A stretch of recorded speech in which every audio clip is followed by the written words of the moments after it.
Good morning, and welcome to episode 4 of John Makes a Bow out of wood. Up to this point, there isn't a single thing that I have done with this piece of wood that a first timer couldn't have done. If you have, say, decent piece of wood, again, this one has finish growth rings, so I'm not going to subject it to the stresses of a self bow. Oh wow, it's starting to like flex a little bit. So I am going to back it. This goes along actually with the third project bow in my book, A Bow Maker's Notebook, available on Amazon, is an ebook and a paperback because it's going to be a gull wing. The difference being that my third project bow, let me put that there so I'm not going to trip over it, like just sitting in the pole barn forever. The difference being that the third project bow was made from a green sapling and then shaped down really quickly because green wood works fast, and then lashed to a board in the shape of a gull wing. There's a huge actual bend radius right here, and so I would suggest if you want to go for like an exaggerated gull wing bend, this would, in my opinion, would be an exaggerated, because a lot of the original ones didn't have this severe reflex in the handle. Some of the patchy bows did. They were just massively stylized, but a lot of the bows were, you could consider the handle was bent back, reflexed. Deflex is when you bend stuff towards you, reflex is away, simply to cure the issues of string follow. More of a functional type of effect than just visual, although it gives a striking visual appearance. This one was worked on quickly. Didn't take the effort this did, because this wet wood, this green wood, with a knife, you know, basically kind of hack it out and then lash it to a board and then forget about it. And then sinew back it. Sinew cures a host of all evils, you know, related to exploding backs and string follow. And it's simple. It's almost foolproof as long as you prepare the back correctly. So all of you can sinew back. Every single one of you can sinew back, and I totally recommend it. If you're a first timer that has made bow after bow after bow and they explode, you probably could have avoided that entire situation by just telling yourself, yes, look at me, I'm a cheerleader, except I'm not going to wear a sweater. If I just pounded some tendons, even if it was 3 tendons, and put a thin protective layer of sinew on the back of that bow that just broke, it would have survived. So in effect, I had 3 project bows. The first one in my book was a simple D bow unbacked, made from a green piece of wood. The second one was a long bow, backed with rawhide, so you've got 2 things going on there that you can learn. And then the third one, in many people's minds, is the hardest one to make, a gull wing, shaped wood and sinew backed. That's actually, I believe, the easiest one to make. It has more steps, but your chances of success are really great with a gull wing shaped sinew backed bow. The one advantage that gull winging, setting the handle back and then, let me grab this again, deflexing, give me that bow, has it when you put these bends in here, it actually helps the tillering process. It makes it less temperamental. You could have, I don't encourage, kind of a poorly tillered bow, uneven limbs, blah blah blah, as far as, you know, the bend within that limb. But when you sinew back it and you deflex them like this, it's not as noticeable. So you can get away with a lot more. It wouldn't be the same as tillering a long bow.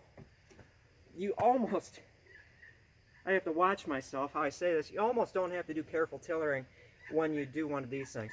They need to be somewhat balanced so you don't have one straight one and then the other limb is like, has all the bend. But within each of the limbs, it's so much less temperamental as far as putting a bend in them. I had a question. Hello, Tightwad Todd. Good question. You guys are and gals are really good at like bringing up things that I should discuss. My Scribe-O-Matic, and this is a scribing tool. I shall, before your very eyes, disassemble this thing. Very simple to make. You could be tempted to make one yourself out of hardwood. However, I actually like the cedar because it grips the pencil, and also there's a lot of friction. The cedar will be a highly, I don't know how to phrase that, frictiony wood, so you're not going to have like sliding. This thing isn't clamped down. I don't have, say, a bolt going through here with a slot here and then a wing nut to just really like brute it down. The grippy cedar that this is composed of gives me a lot of traction, and then this rubber band thing supplies more friction to the unit. So let me just disassemble this thing. And hey, if you think that it would be a good idea for me to make these, you know, and sell them at reasonable cost, just let me know. I've got this, I don't have a name for it, and then this inletted thing with fancy rubber band. Let me do it this way. Got that. Then I have this little cross piece that'll hold friction with my rubber band. Hope you can see this, but you know, it's pretty easy to imagine. I'm going to use that thick rubber band. I'm going to use a man rubber band. A Fort Sill, Oklahoma field artillery rubber band. That's why I like bows, because I've had basically a lifetime of loud noises.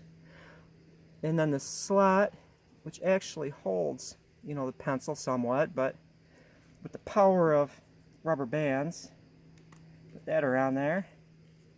It holds my pencil in place. Even with that rubber band, I can still take it out. It gets good grip. The secret is, let's see, I'm going to just move that up there and get it so the pencil is just outside that thing. I'm going to rotate it. So this bit that rides on the back of the bow is kind of curved, and so it can follow dips and valleys. And let me assure you that when you're scribing a bow, and it would have like a wave in here, and you're following it, there's nothing cooler than scribing down to that and then seeing that parallel lem, you know, following the curves. I also made it wide enough. In some situations, I'll also scribe along the back. Suppose this was a snaky bow, and this won't work with like knots where you have to have it go out on both sides. That, you know, it takes some feeling and some draw knifing because you want to follow the fibers. But generally speaking, on a piece of wood that isn't knotty, kind of straight more or less, but has a wave in it, if you resolve that fiber along one side, then you can, in a quick and dirty method, you know, sand it. See how I sanded this? Get it nice and even and stuff. It will follow that, and then you've got a good guide on the other side. Certainly, if you are a maker of Osage bows, you're saying, John, you know, that's not how I do it.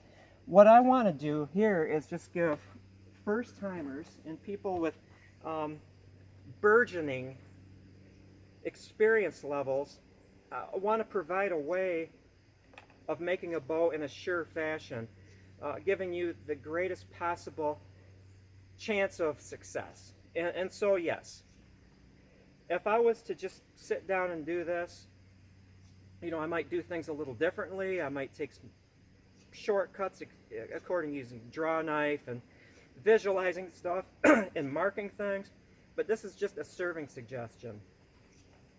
Okay, the next step. We've got it down to this portion, and you can kind of see it's got some wows in here and going here. This is going to be heat shaped. I'm going to turn this into a gull wing using dry heat and grease. Actually, I should say greasy heat. You rub the grease onto the bow so it can penetrate, and I guess it helps protect it, you know, instead of just blasting it with hot, dry air. And Osage and mulberry for that matter, has this remarkable ability to become somewhat noodly under dry heat, and then it fixes into that position when it cools off, and all is good. I can even cure on a bow this narrow an amount of centering from tip through the handle to the tip. You can get it hot, and then you have to like brace it, maybe using a, you can't see it, like a tree as a, what would you call that, as a brake, and then get it straight. You just have to use your creativity around things. Hopefully I analyze this thing that goes in this way, so it's very close to being centered through here. For those of you newcomers to bows, snaky bows refer to bows that have curves and stuff, that when you're looking down them, they're not straight. It doesn't really matter what happens between the tip and the handle. It can be all over the place. You might get some of this effect, but that can be cured during the tillering process, where you're actually making one edge thinner than the other. But enough of that, I don't want to confuse you too much.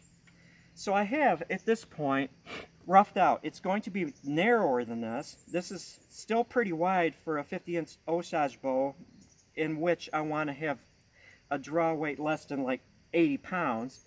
But I don't want to get too ambitious and get it to the final form until I get closer to making it.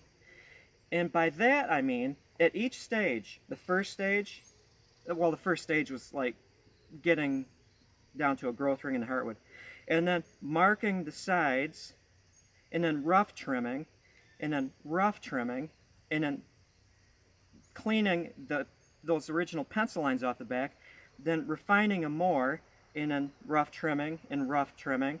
Things get faster, so you can be more precise. The reason why I didn't work down to the bitter end of my width was because I'm going to have so much more control to use a sanding block when this has been thinned to nearly its final level. So I shall pop my pencil out of here. There's a car looking at me, but the gate's closed. Always have a center, and I'm going to mark center right there and put like a little X so I'm not going to get confused. I'm going to estimate sanding dust. I'm going to estimate, let's see here, how about a pencil length? Right there. This is not scientific. We'll get close. So from the center of the handle to there, boink. I am going to do the same, probably about the same, from the tips. So see that? I've got that line, and then this one, about even, and then just on the belly so I don't have to remark it. There we go. That side, center, and X, good practice. Carry this over, tic-tac-toe, right there.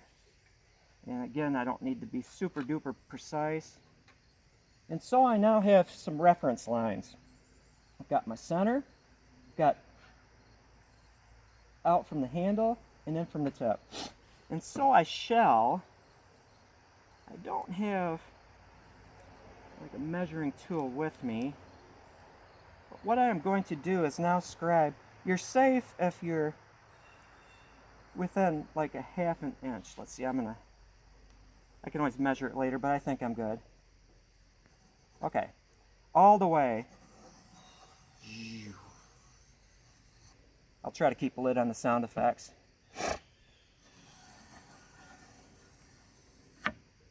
And it's nice because I have just that shallowest lip on here. I'm not going to get false readings if it tips over too far. On the other side, get that right there.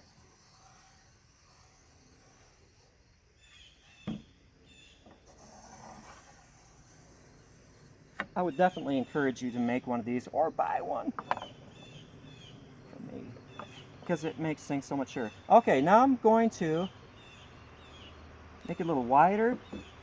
How much wider? A little. Guessing here, if this is a little on the thick side, that's okay. Doesn't take much because this is going to have to be bent back in the handle, and it is not a narrow and thick. There we go.